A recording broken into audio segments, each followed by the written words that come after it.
ബദരിനാഥിൽ ഹിമപാതം 40 തൊഴിലാളികൾ ഹിമപാതത്തിൽ കുടുങ്ങിയതായാണ് വിവരം. ദേശീയപാതയിൽ ഉൾപ്പെടെ മഞ്ഞുവീഴ്ച ഉണ്ടായെന്നാണ് റിപ്പോർട്ടുകൾ.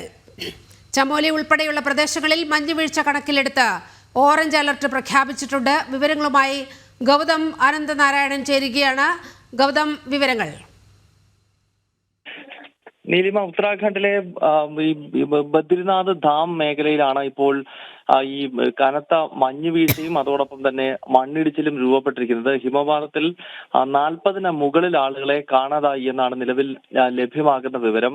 ഈ ബദ്രിനാഥ് ഡാം അതോടൊപ്പം തന്നെ ചമോലി തുടങ്ങിയ സ്ഥലങ്ങളിലെല്ലാം ഓറഞ്ച് അലർട്ട് നേരത്തെ തന്നെ നൽകിയിരുന്നു. അതായത് ശക്തമായ മഴയും അതോടൊപ്പം തന്നെ മണ്ണിടിച്ചിൽ, ഹിമപാതം തുടങ്ങിയവയ്ക്കുള്ള സാധ്യത മുന്നിൽ കണ്ടുകൊണ്ടാണ് കാലാവസ്ഥാ നിരീക്ഷണ കേന്ദ്രം ഇത്തരത്തിൽ ഈ ഓറഞ്ച് അലർട്ട് നൽകിയിരുന്നത്. എന്തായാലും ഇപ്പോൾ ഈ ബദ്രിനാഥ് ഡാം എന്ന മേഖലയിൽ, അതായത് ബദ്രിനാഥ് ക്ഷേത്രം ഉൾപ്പെടെ അടങ്ങുന്ന ജില്ലയിലാണ് ഈ ഹിമപാതം നടന്നിരിക്കുന്നത്. 40-ന് മുകളിൽ ആളുകളെ കാണാതായതായി മനസ്സിലാക്കാൻ സാധിക്കുന്നു. ഇവർ തൊഴിലാളികളാണ്. അതായത് ഈ പ്രദേശങ്ങളിൽ പ്രൈവറ്റ് കമ്പനികൾ ചില റോഡുകളും അതോടൊപ്പം തന്നെ മറ്റ് നിർമ്മാണ പ്രവർത്തനങ്ങളും നടത്തുന്നുണ്ടായിരുന്നു. അവിടേക്ക് നിർമ്മാണ പ്രവർത്തനങ്ങൾക്കായി വന്നിട്ടുള്ള തൊഴിലാളികളെയാണ് ഇപ്പോൾ ഈ ഹിമപാതത്തിൽ കാണാതായത് എന്നാണ് മനസ്സിലാക്കാൻ കഴിയുന്നത്. ഇവരെ സുരക്ഷിതമായ സ്ഥാനത്തേക്ക് മാറ്റുന്നതിനും ഇവരുമായുള്ള ഒരു ബന്ധം പുനഃസ്ഥാപിക്കുന്നതിനും വേണ്ടിയുള്ള ശ്രമമാണ് ഇപ്പോൾ സർക്കാർ സംവിധാനങ്ങളുടെ, പ്രത്യേകിച്ച് ഉത്തരാഖണ്ഡ് സർക്കാരിന്റെ ഭാഗത്ത് നിന്നും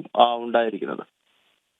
ശരി ഗൗതം, ബദരിനാഥിൽ ഹിമപാതം, 40 തൊഴിലാളികൾ ഹിമപാതത്തിൽ കുടുങ്ങിയതായാണ് വിവരം. ഇവരെ കാണാതായി എന്നാണ് ഗൗതം അനന്തനാരായണൻ റിപ്പോർട്ട് ചെയ്യുന്നത്.